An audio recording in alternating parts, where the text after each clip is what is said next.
All right.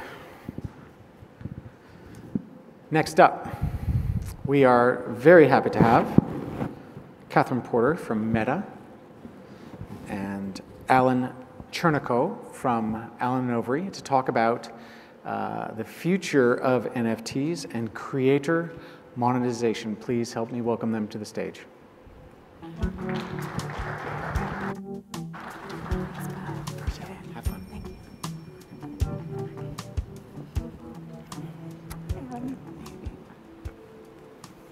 Hello. Hi, everyone. Today we're very fortunate to have Catherine Porter with us, who in her role as Vice President of Global Partnerships with Meta Financial has really been at the forefront of many of Meta's most meaningful and exciting projects in the fintech space, including NFTs, which we're here to speak to you about today. My name is Adam Chernichaw. I'm a partner at Allen & Overy. We're a law firm with offices in 40 countries. And in my practice, our team helps our clients, like Meta, negotiate the acquisition of financial technology or partnerships and integrations of financial technologies and digital technologies into their platforms, products, and services. So without further ado, hi, Catherine. Hi, Adam. So could you just tell us a little bit about how you arrived at your role at Meta, a little bit about your career trajectory? Absolutely. So I've spent 20 years in consumer technology, worked for companies like Google, LinkedIn, OpenTable that was purchased by Booking. And the root of that is two-sided marketplaces for me. But more recently, in a two-sided marketplace, there's always the underpinning of payments. So when I came to Facebook, it was Facebook then, 5 years ago, I've spent the bulk of my time working on various payment projects. Started on the crypto blockchain team, which is where Adam and I have worked really closely. The Allen & Overy team is outstanding. But also in the traditional payment space, you all are very deep in working with clients in traditional payments, and my remit as Meta has grown its payments platform. We're calling it Meta Financial Technologies, so MFT.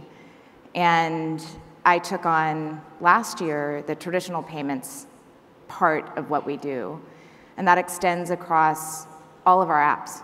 So when you think about Meta, you're probably more familiar with the applications of Facebook, Instagram, WhatsApp, Messenger, Oculus, where we go in AR, VR. So it's been an exciting journey at Meta. Have learned a ton about how do we think about scaling traditional payments, new innovative payment technologies in the industry and to all of our customers and our merchants around the world. That's great. It's cool. Has been. Meta launched its digital collectibles program, or digital collectors program, on Instagram this month, and it's currently in the testing phase with various NFT creators. Can you tell us a little bit about the digital collectibles program and what Meta is trying to, or why Meta is trying to get into NFTs or entering the NFT space? Absolutely. So tokenization of digital content, we know is here to stay. The Web3 economy is not going away. One of the things that I love about working in consumer technology is you really need to follow where the best engineering talent in the world is developing. And right now, that's absolutely in the Web3 economy. And Meta believes very passionately in the future of this economy meeting new surfaces like the Metaverse, hence the new name. So when you think about what is available today as technology to start scaling into the opportunity that is represented ultimately in the physical world meeting the virtual world, it is around tokenized content. So Meta has to be there. And it was really exciting to launch NFTs on Instagram. If you think about what a company like Meta can do to really buoy the Web3 economy, it's first around discoverability. So I'm an avid Instagram user, and when I look at my Instagram use, greater than the majority of it is really around lifestyle discovery, travel, restaurants, fashion. That's what's interesting to me. And tokenization of content is now available because of blockchain technology. And so we have new art, new music, new ticketed events, new film, new short video. All of this content is what Meta already provides for discovery today. And now we need to be the technological innovators and the business innovators to help underpin this economy that is here and is not going away. So that's true for consumer discovery, but it's also true for the creators. Creators, if you think about what Meta does best in the world outside of consumer discovery and sharing, is supporting merchants, anybody who has a business, to sell online, sell digitally. Now we can do that for the artist. And we can do that in a way where the artist can do what she does best, which is create.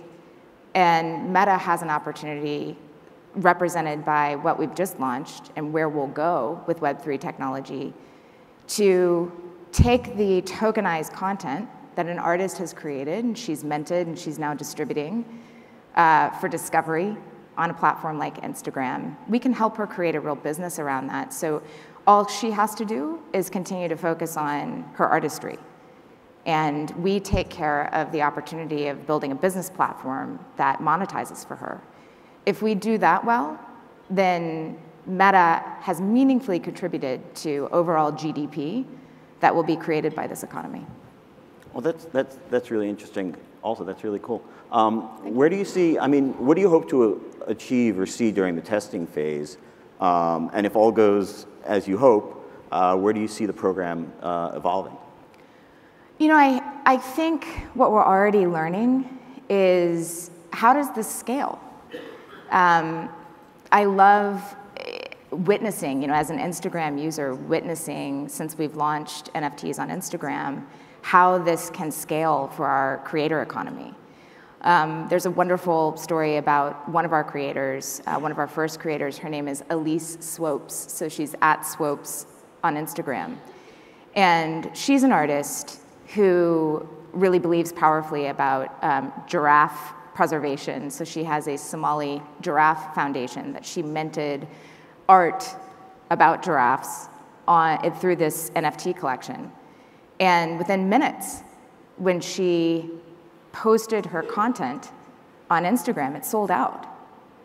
And that's, going back to my point around discovery, that is what is really revolutionary about being able to distribute on a platform like Meta's, is so much of art has been relegated to either personally, linearly, directly getting out in communities and really coming face to face with your consumers.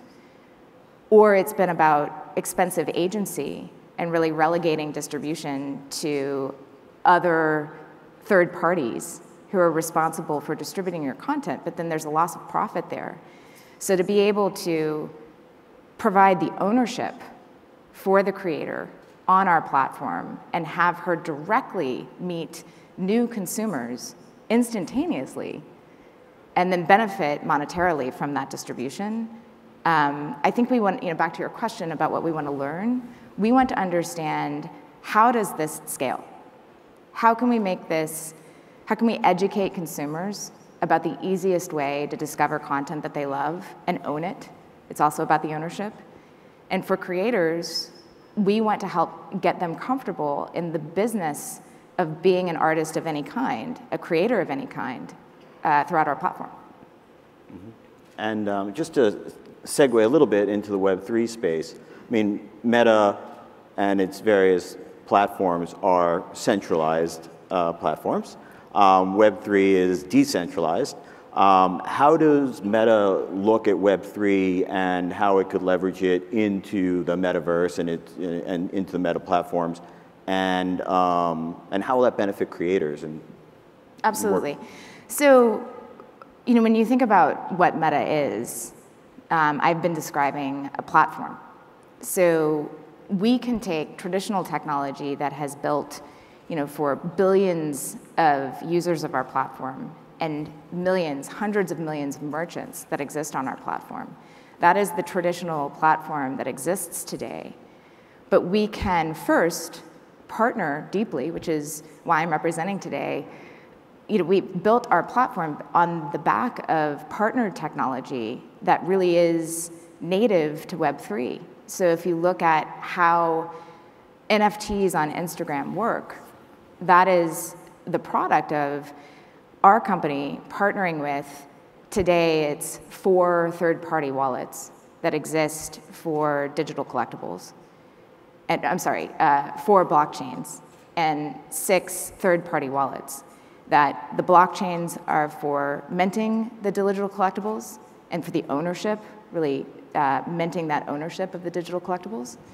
And then the third-party wallets are where you can hold money to purchase, to then store your digital collectibles. And now what's possible is this traditional platform becomes the distribution lever. So the way that this works is that the creator has her Web3 third-party wallet, and it holds her digital collectibles that she's made, and she connects that third-party wallet and displays her NFT work just like she would a photo, shares it to feed, and then that relies on what we know today as our share and discover platforms, and first with Instagram, and you can imagine that it'll eventually extend to Facebook Reels and on through AR and VR, which we're actively working on. So it's this traditional meets Web3 is an opportunity to start scaling it today. And then there's so much more, back to what we'll learn, about what we can also build natively to advance the Web3 economy. Yeah, and when it comes to the metaverse, we're at the sort of initial stages. I know this is, right, Web3 is going to be evolving. But for a financial services space, what financial services partners do you expect to sort of be the first movers? How do you expect them to fit into the metaverse, and how do you expect financial services within the metaverse to evolve? This is where it's really exciting. I mean, talking about sort of the traditional meeting the new. So you just work backwards from the funnel that provides NFTs on Instagram, and use that as the example. I mentioned the blockchains and the third-party wallets that already exist. And we need to do more in financial services to expand the reach of blockchains available and third-party wallets available to provide the most content possible for consumers to discover and for creators to monetize. So that's kind of the first fundamental layer of working in this Web3 world. But then all of the traditional financial services that power payments in the physical realm and what we know today have to be adapted and are being adapted for this environment. So I just came back yesterday from Tel Aviv. MFT has a phenomenal set of engineering and product and business talent in Tel Aviv. And I went out to work with the team there for a few days and met with some partners on the ground around, when you think about just pockets of protecting consumers and merchants and bringing the safety and compliance and mitigated risk to this community, that is a segment of financial services partners that will be incredibly successful as they adapt their business models to meet the opportunities and challenges of Web3. It's the same for, you and I have worked for years on off ramps. So when you think about taking traditional local currencies, fiat, and the currency of Web3 is largely cryptocurrency. So how do you safely, with compliance, process those transactions, put money into wallets to be spent, and take that value out again? There's a traditional processing layer there that has to advance for this economy. And the third area and it goes on and on from here, but another area that I'm really excited about and have believed in passionately is that it can't just be companies like Meta. So what we bring to the table is billions of users, full stop. And we have peer companies around the world, global companies, local companies, that look like we do with their own communities. Web3 is about community. And so there's interesting partnership when you think about coming back to this Web3 orientation as technologists and as business people who are really about the opportunity to scale. How might a company like Meta partner with other like-minded and similarly looking companies in their locations to create the scale necessary to make this a reality? That's a massive opportunity for kind of traditional meeting Web3 and working together to make it as big as it can be. And just to follow up on that a little bit and to maybe give you some final thoughts or allow you to express some final thoughts as you're in your role as head of global partnerships in Meta, what do you think or how are partnerships really, or how are partnerships important in the digital asset space and for what Meta's looking to do? You know, I think partnership is best when you're going farther, faster together. And that requires a lot of deliberate thought as you're partnering about what business objectives are you achieving importantly and in a much bigger way than what you can do on your own. How can you technologically integrate and develop together in a way that makes the end product better and more fitting for your potential users?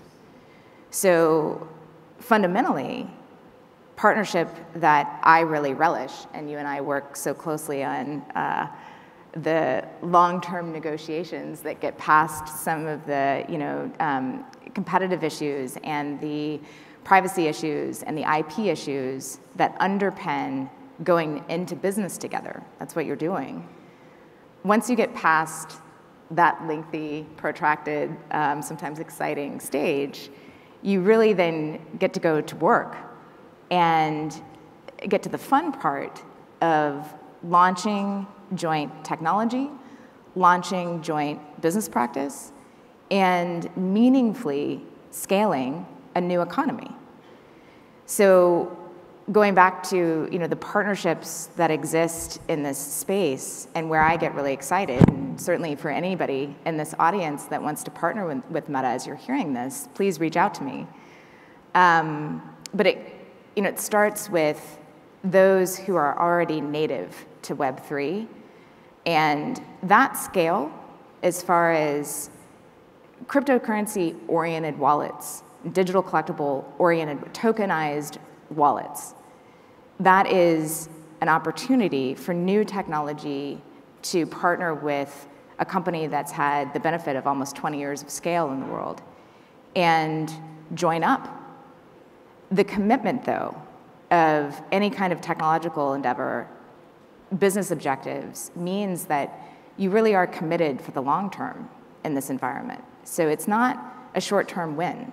This is something where we really need to ask for technological resourcing, for go-to-market investment, for marketing strength, for thought about how you advance the business model so that you're incentivizing the creators who are merchants and the consumers to be participating in this space. You have to make that experience easy.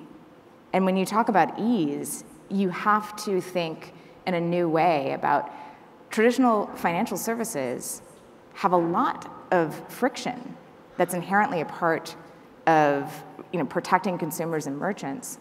But when you're reinventing, how do you think in a new way about the services that you provide so you remove some of that friction, you make it easy for consumers and merchants to adopt?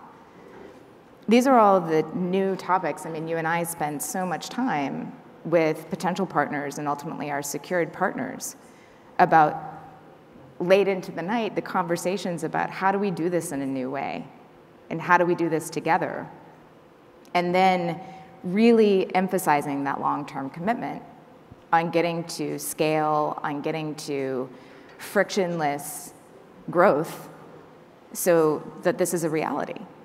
I guess to sum it up, the partnership is both a meaningful vision for what's possible to create, but even more important is the long-term commitment to launching, iterating, evaluating, and continuing to scale. And I think if any of you in the audience or anybody eventually watching the tape has an interest in working with Meta, we'd love to hear from you and are willing to be your long-term partners in this environment. Well, thank you so much. Thank you for stopping in New York from your trip from My Israel pleasure. on your way home to come and speak to the audience. I thank you so much for your insight. It was very enjoyable for me. And thank you to the audience for attending. I hope you found this as interesting and fun as I did. Thanks. Thanks, Adam. Bye, everybody.